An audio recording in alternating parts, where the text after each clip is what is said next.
Welcome back to Beyond Borders Dilemma podcast. I am your host, Naomi Menu.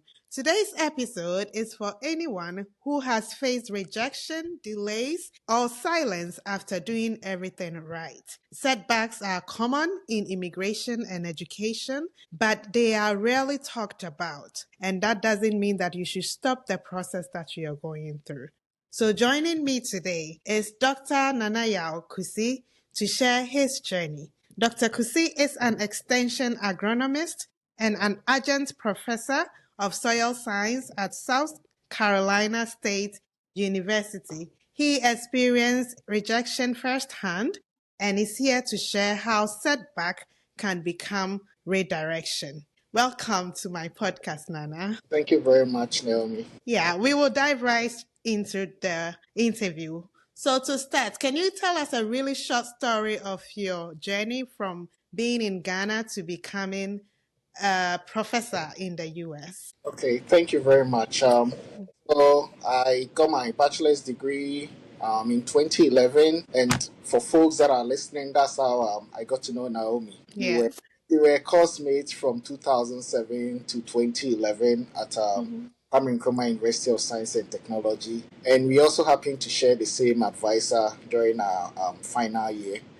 And right after my bachelor's, I did my service at Crops Research Institute in Fumesa. And it was during that time that my former supervisor linked me up to this study opportunity at the University of Wyoming. So that is how my journey to America began. So Wyoming was for your master's, right? Yes, so I came to the University of Wyoming. That was January of 2013 through 2015 for my master's in agronomy. And from there, I moved to Texas Tech University in Lubbock, Texas for my doctorate in plant and soil science. But my research focus was soil science, soil fertility and nutrient management. That is what I'm into. Yeah, and you're doing great at your work now. I see all the great things that you're doing on LinkedIn. So, at what point did you decide to study abroad? During my national service, I think that was when I made that decision. So when I was doing service at Crops Research Institute, we all thought, we as bachelor's degree holders with culture focus, we could be hired as research scientists. But we were told that the highest office you could be hired into is a principal technical officer. So at Crops Research Institute, they have these grades of research science and then grades of technical officer. A technical officer is supposed to work under a research scientist, meaning you'll be conducting their field study and doing all the things that needs to be done, like collecting data and helping them do their project. But then you cannot do an independent study, like get your grants, design your research, do your own thing, So I was like, no, I don't think I'm going to be doing that. And I'll prefer to be a research scientist, do my own independent study, and network with people around. So that was when I decided that I'm not going to end with my bachelor's, but I'll need an advanced degree, like a master's degree. Actually, that was the minimum to be a research scientist. I don't know if things have changed as of now, but you needed at least a degree to be a research scientist. And in order to fulfill that, that was when I decided to come to grad school in the US. Amazing. And I know that traveling comes with a lot of challenges. You can tell us maybe one or two of those challenges that you faced once you decided to study abroad. Okay, so the first challenge was writing the GRE, that is the graduate record examination. The University of Wyoming required that as part of their admission process. And back in 2012, when this study opportunity came, I wouldn't say there were that many people who really knew about GRE, because a lot of Ghanaians were going to like the UK. This was some people come, but GRE was still not part of the conversation. So I had to first get information about it. Luckily, my professor had told me that that is an exam that I need to write, and it's not an easy exam. So I contacted my cousin then, who had a bit of a knowledge about it. He told me about the GRE. He showed me an educational consult in Kumasi, and I went to see them, and they briefed me about it, showed me all the study materials, the format, and the GRE had even changed by then. Prior to that, I think it used to be scored on 1,500 scale. but they have changed it now to like the 300 scale, whereby the quantitative and verbal each had about like 150 score. Hmm. You need, I think it was 170 rather, yeah. So the total was like 340. That is if you are scoring a perfect score. Perfect score. Yeah, Okay. those were things that really challenged me because the GRE in itself wasn't easy and the format had also changed. So I had to acquaint myself Hmm. within that period. The study opportunity came around January of 2012, and I was supposed to come in August of 2012. So I had this short time to, study, Prepare. yeah, Yeah. prepare, do everything before I come. So yeah, that was a big challenge to me. At what point of all these did the rejection come? Well, the rejection was the final straw. I would say the barrier between me coming to the US and Ghana. That was the visa interview or visa process. Mm-hmm.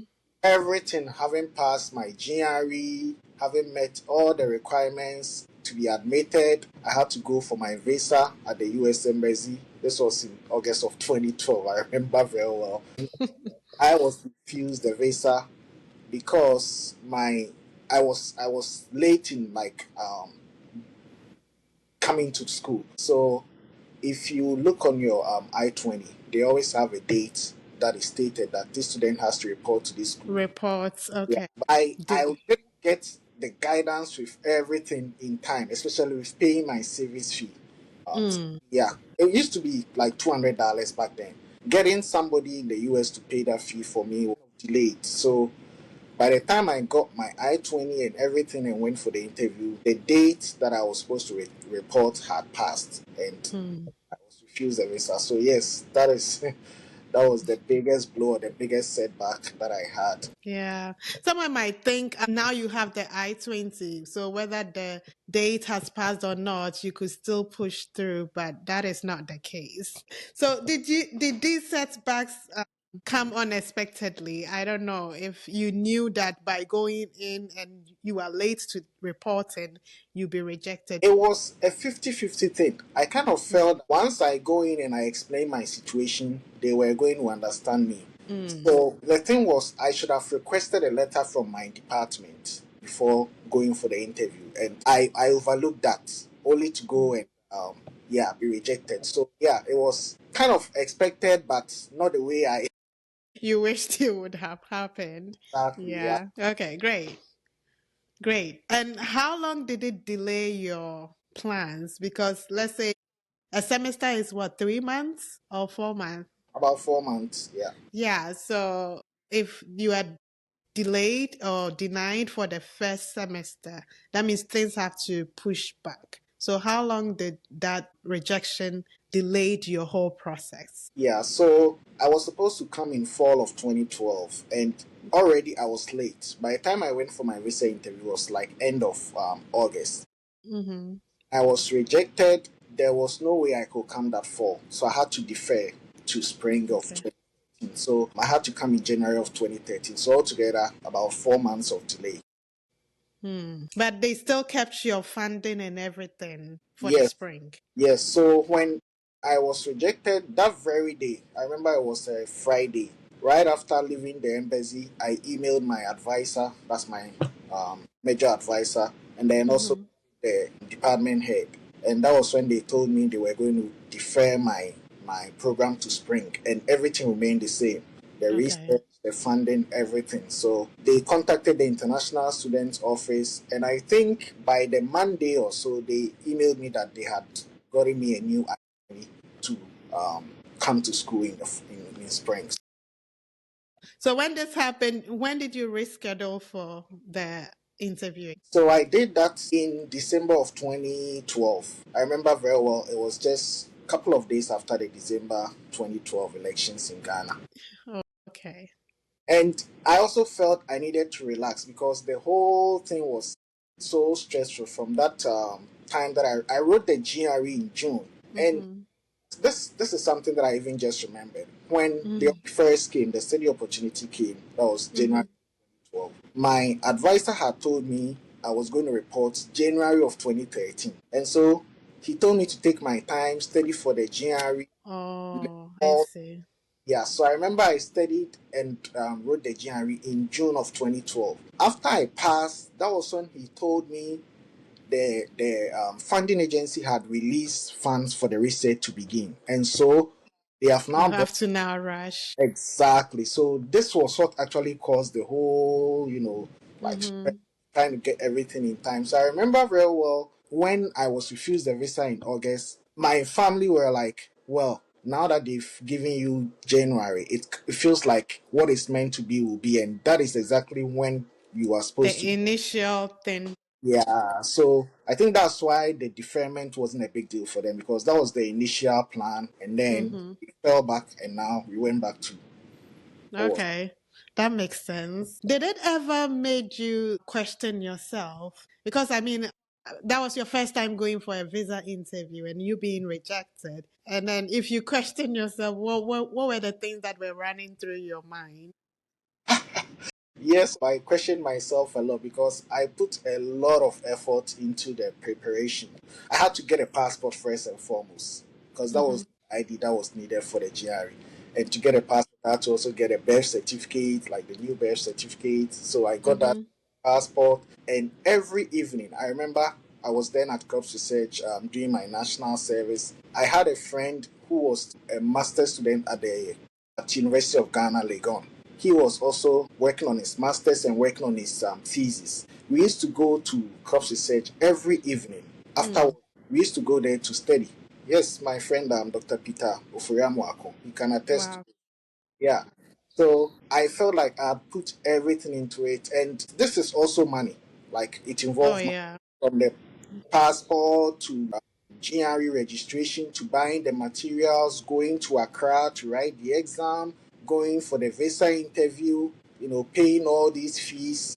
It was a whole lot of money. So Mm. yes, it really kind of made me think a lot. Like, and because I was also looking for, I mean, I knew I had this study opportunity, and what was required for me was passing the exam. That was the GRE. After I passed it, I was like 90% assured that I'm going to America.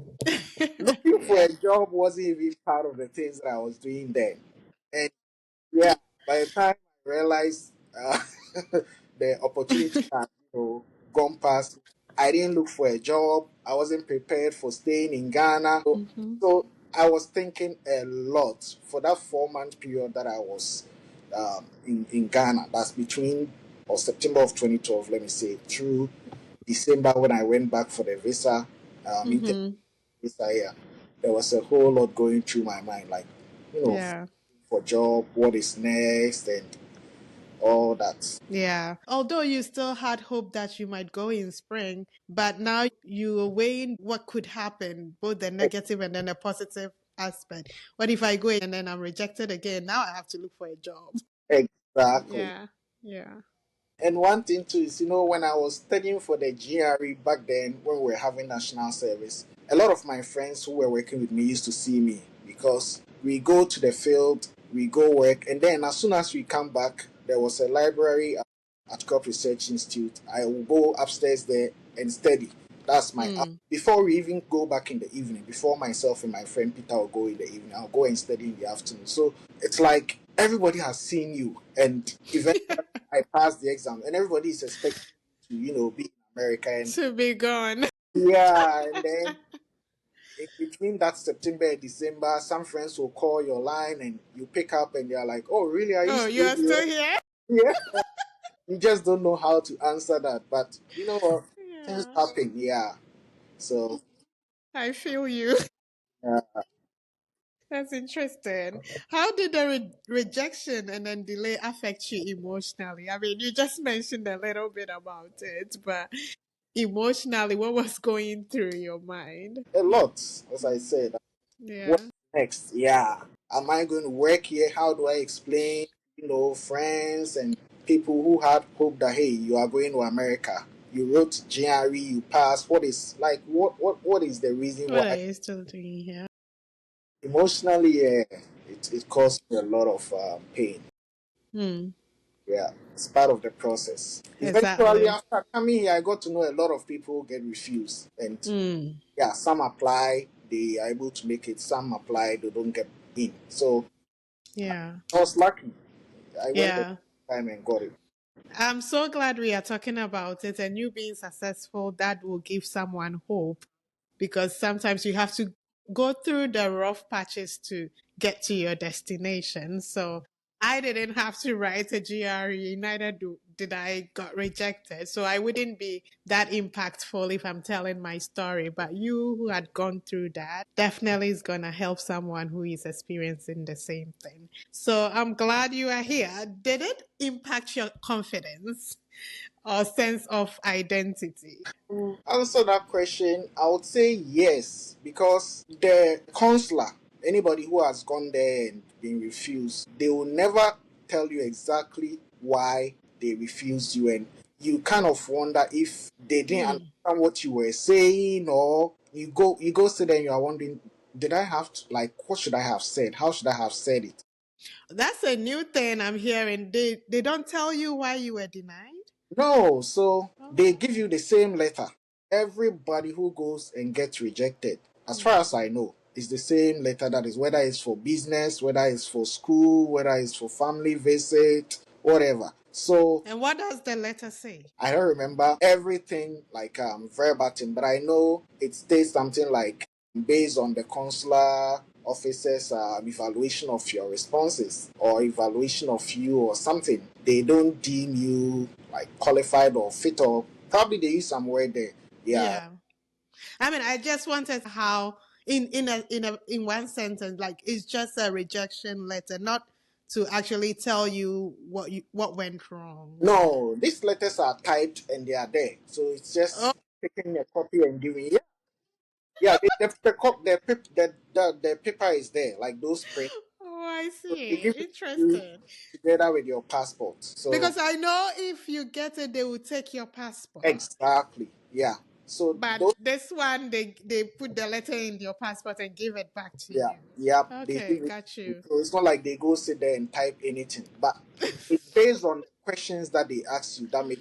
Because with mine, she asked so many questions, like, why are you going to the school? What do you want to do after and all that. Then she focused on the date on my I-20, that my Mm. 26 I shouldn't report after this date. Why am I now coming for interview? And they're looking at the time Oh, for the interview, and then the time I'll get the visa. How would I be able to report to school in time? So yeah. those, yeah, based on that, that is where I Yeah. felt her reasoning was coming from. Yeah, that makes sense. Definitely, it's gonna affect your confidence. Now you don't really know what you did aside the I-20 being delayed, but you don't really know what you did wrong.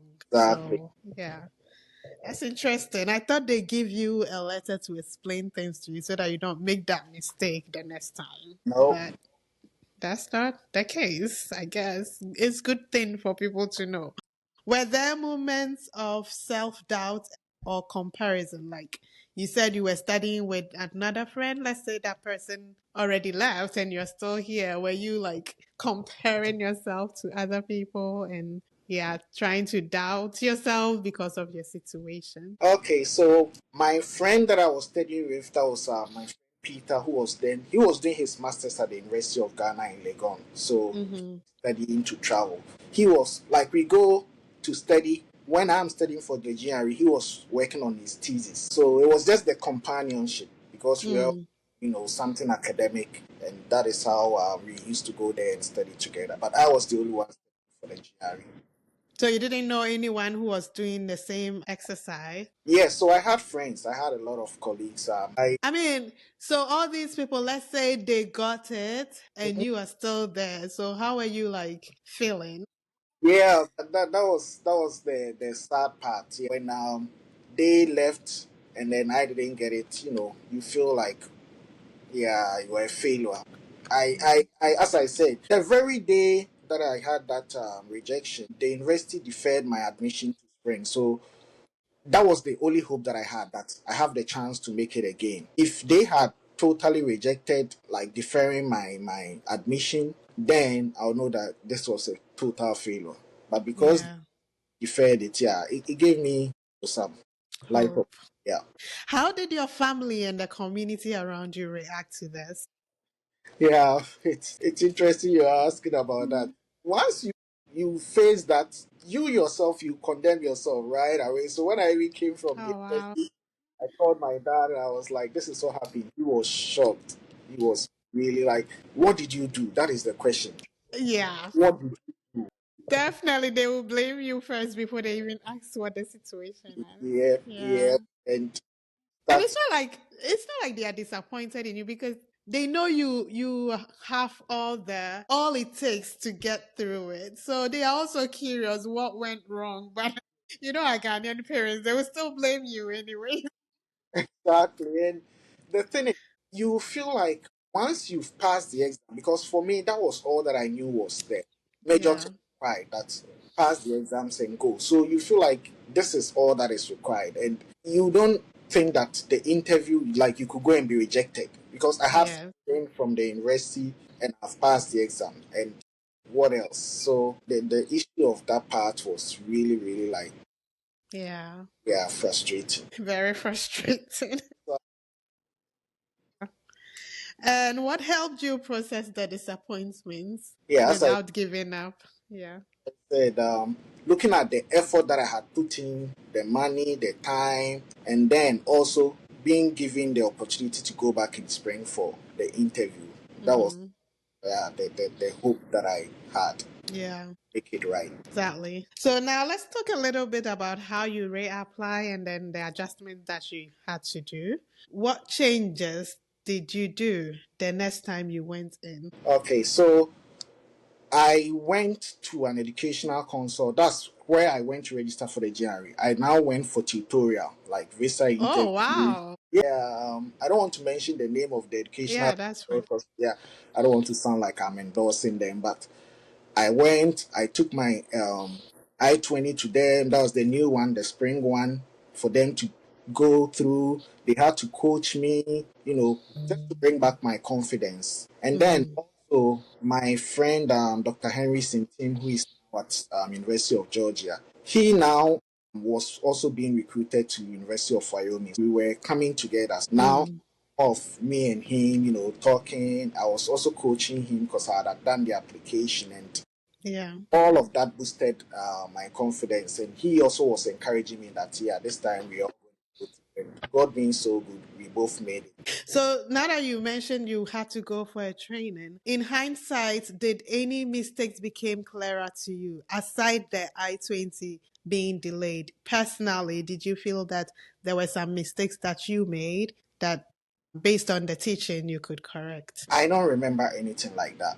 Mm, Because when I went for the coaching or the consultancy with the educational consult, they told me everything of mine was right. I just have to be confident and just, yeah, give it a second shot. yeah. So I think everything was just dependent on the I-20 dates. That's exactly what they used. Did you seek any feedback and from where? I mean, I know they gave you just a letter, but is there a way if someone is going through this for people to contact to ask why they are denied or something? I would say it's up to the individual, and I'll encourage everyone before you even go for the interview. Now there is YouTube, there's a lot of social media personnel who are into study abroad and educational consultancy. You are one of them, and you are also doing very well with your videos, interviewing people, sharing their experiences, letting you know that it is not easy. That's the first place, but Mm-hmm. it is possible because you are not the only one. Mm-hmm. Now you can check online, you can, as I said, watch videos, get tidbits. There are even former consular officers who are on social media just giving guidance on visa interview. It doesn't mean you go and still get it. There are so many people who still go and they get refused, but at Oh least yeah. it boosts your confidence. It makes you know some of the rights and then the wrongs. Like if your I-20 is like, let's say it's late, you know that at least get a letter Yes. from You your don't have to go to the process and be denied before you reapply. yeah. Yeah. So if you want to even defer in advance and get your materials in time, that is also something that you can look at. So yes, now there are all these opportunities or like avenues that you can get to learn a lot from before going for visa interview. Mm-hmm. Personally, I even came.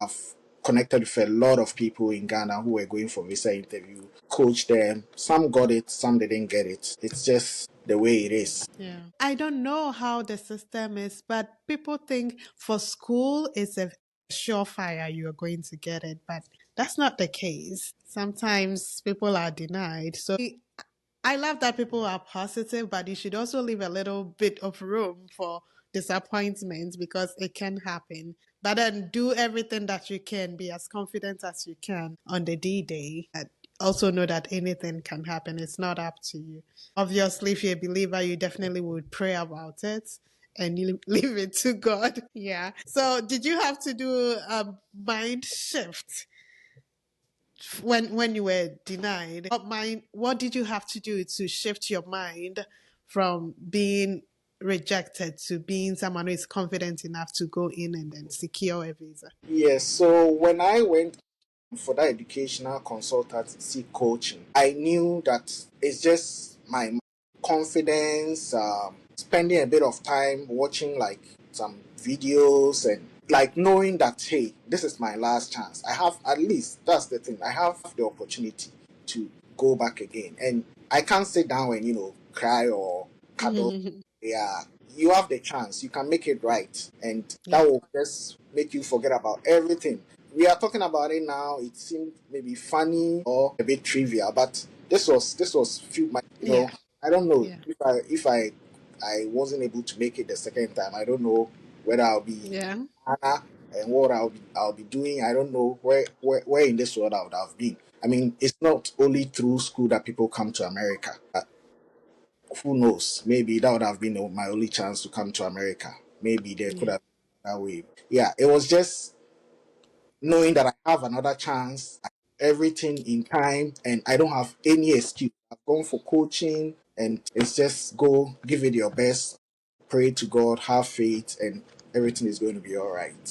So from the way you were talking, you didn't have any backup plan. In terms of like work, I didn't when I was then. That was like around August of 2012. It was just I knew I was going, as I said, once I passed the exam, I knew this is the only stumbling block. So Mm-hmm. I didn't, to be honest with you, I didn't have any backup plan because CS cross research, as I said, they required at least a master's degree for you to be hired as a Become researcher. a research And I scientist. wasn't going to go there as a technical officer because with that you are under a research scientist helping them do their studies. So I didn't want to go there. And my main focus was going to study, getting my master's degree, and it wasn't also going to be in Ghana. So yeah, I was that focused on that. You really knew what you wanted and you were going Exactly, in for it. exactly, yeah. So there will be a backup plan, and I will encourage everyone. Obviously. Yeah. It's better to have options. Yeah, but honestly, right after undergrad, people really don't know much, especially if you are the first gen of your family who has been to the university. If you don't have anyone who is coaching you or someone who is already done it in your family and you're looking up to, most people don't know what they are doing. So it becomes it's either this or nothing. So we thank God you are here now. Yeah, I mean, I wasn't the first gen from my family, but things are changed. My dad, they were, Oh yeah. they went to university, and university was then like free. They had Oh free, yeah. Those right? times. Yeah, Really long things time are ago. changed with our time with respect to finding job. They were even getting jobs before they finished school, and so yeah, things change, and you just have to adapt to the changes. Yeah, yeah, that's right. And how did you manage fear the next time you went in? Now you're going to you're going in for the second time. And probably you saw some people being rejected before you got to your turn. So how did you manage that? I just felt I have studied enough. I had prepared. I mean, I was confident, and that is all that I overcame the fear. Yeah. I'd gone for coaching, and prayed, show up. Yeah, you just have to show up. Oh Exactly. And how did you feel once you got it? my God. I wish, yeah, there was a camera recording me on that day. Yeah. Everything happened in there. I remember when I went, the first time it was a lady. The second time it was a male, and after asking me a couple of questions, which was like a repetition of what they had asked me, yeah, Mm. I want to go, what school I'm going to, what I intend to do after school, and then just after that, he just told me, okay, your visa is approved. You have to come and get it. I think I went there on a Tuesday. Back then, too, we used to go to the embassy to pick up the passport in 2 days' time after your visa. Mm. They've changed it now. Now you pick it up like a DA. They yeah, they ship they sh- They use the courier service. It wasn't like that. So I remember when he asked me the questions and I answered them successfully. He told me he's approved my visa and I can pick it up in 2 days' time. And they give you this receipt with the date and then the time that you have to pick it up. And I just couldn't believe it. That really, this is really coming true. This dream. finally. Yeah. When I came out of the embassy, I called my dad and told him, "Hey, finally I got it." And you can just imagine the joy that it came with. And I had a short time. I remember it was December 12th or 13th that I Mm-hmm. interviewed. I left Ghana January 7th. I had about 2 weeks, 2.5 weeks, on 3 weeks, yeah, to prepare. Yeah. And was that was your first international travel? That was my first time flying out of Ghana. That was my first time flying out of Kotoka. That was my first being on an airplane. So it was like so much excitement. Yeah, I Yeah. can imagine. Let me chip this one in. What shocked you the most when you arrived? Were you like, oh, so this is what I've been suffering for? Or were you like, oh my goodness, I'm here now? Yeah. So wow, you're bringing back nostalgic memories. So this Mm, was January 2013, and imagine leaving Ghana, a very hot, humid country, and then coming to the US. First place or first state or the state that I was going to was Wyoming, which is one of mm-hmm, the coldest states in the US. mm-hmm. Um, I came through JFK, got there January, very cold. I remember between my connecting flights, I came out of the airport just to come and see that is this really America? Am I really here? Yeah, because I was going to connect through LaGuardia, so Delta hired a taxi for us, and yeah, when I came out and I was just looking around, I just couldn't believe it. It felt like It was surreal. exactly, yeah. There was That's fog, cool. the weather, and I also remember I bought this jacket in Ghana, which I thought was heavy jacket that was going to fight the cold with. But when I got to JFK, and I was waiting for the taxi. That jacket felt like a regular shirt.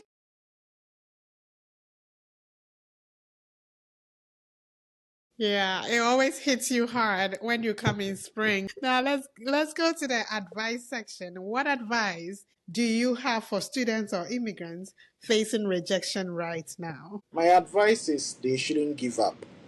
The people that you see, the successful people, whether they are immigrants or Indians or Americans, whatever, people in business, a lot of them have failed before. If Mm, everybody share their story with you, you'll get to know that they failed. They were rejected. I even read about 2 or 3 days ago about, I think the person who invented Zoom, that's Zoom communication services. communication. Yeah, we do interviews on that. He even was trying to come to the US and his visa was rejected like a couple of times before he even got it to come to the US. So a lot of people, if you are going to read about them, especially immigrants who have come here, they've been refused visa over and over, but they don't give up because they know what they want and they will do everything to get it and come Mm, to America. It's a country of opportunities. That would be my advice, that don't give up on your dream, mm, push it, and you definitely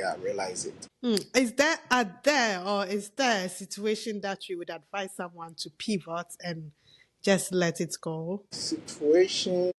Say someone has applied so many times and he keeps being rejected. Is there at a point in their life that you would ever ask them to just let it go or keep trying?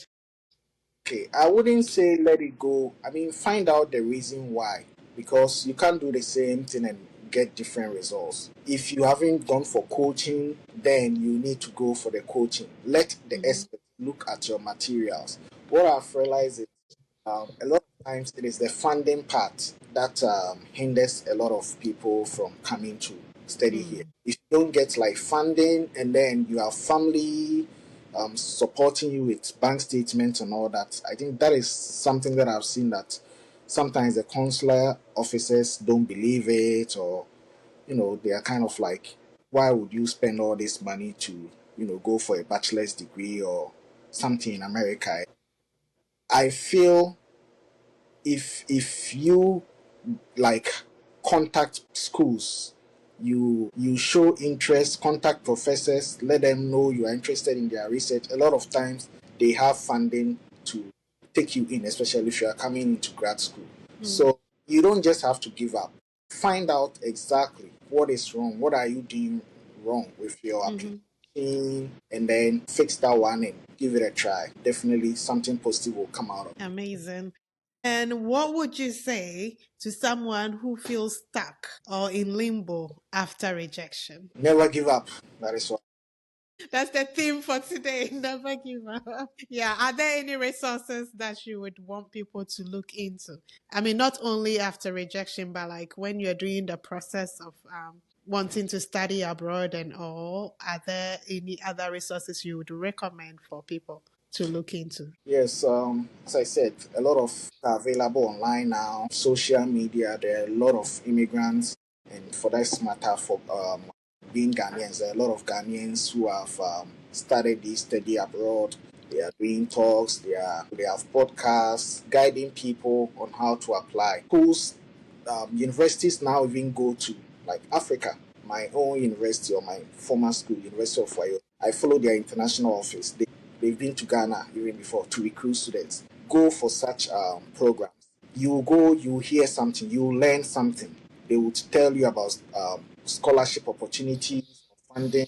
They will tell you best times to apply, and any opportunity that comes. These educational consults, they organize these sessions, bring schools, and they talk to students about how to apply. Take advantage of all that. As far as I know, they're always free. So I always tell people that I talk to one on one that go for those programs. Some do it even virtual. And when you attend, they give you waivers to apply, like application waiver codes. Take advantage of those. You never know. And just apply, even if it's 10, 15, 20 schools, as long as you are not paying, they are giving you application waiver. Apply to them. You never know. There could be just that one school that you apply and that will change your life forever. Yeah, thank you, Nana. And I think one time, one of my podcast guests mentioned that, especially if you're coming for the first time, every university in the US is great. So just come in, and then based on what you are here for or what program you wish to study, you can definitely get in. And then after that, for your PhD, you can have options. That is when you can really look if the school gives you the best of what you want. But for masters, still consider what the program you want to study, but don't focus too much on the school. Just come in first, and I think it helps. And there are so many professors now, African professors, so you can contact them, like you said. And then people always have funding. They are just looking for hardworking students to work for them. So thank you once again, Nana, for honoring my invite. Now, to conclude, rejection does not erase your effort or your worth. Sometimes delays protect you, sometimes they redirect you. If you're facing rejection right now, this episode is your reminder your journey isn't over. Share this episode with someone who needs hope and follow us. Subscribe to our YouTube, Spotify, and wherever you listen to your podcast. Thank you, Dr. Kusi, for sharing your story, and I hope this makes an impact on other people's life. Thank you very much, Dr. Menu, for inviting me to your program. It's a pleasure, and you are really doing well. Thank I'm you. looking to friends who are also available and willing to be interviewed because we are all in this together. Yes. Thank you for what you are doing for students back in Ghana, students who are even here, because you Mhm. talk. immigration, you talk about job, H1B, Yeah. visa, green card, and all that. So there is a whole lot to learn, and I'll keep. Thank you. Thank you so much.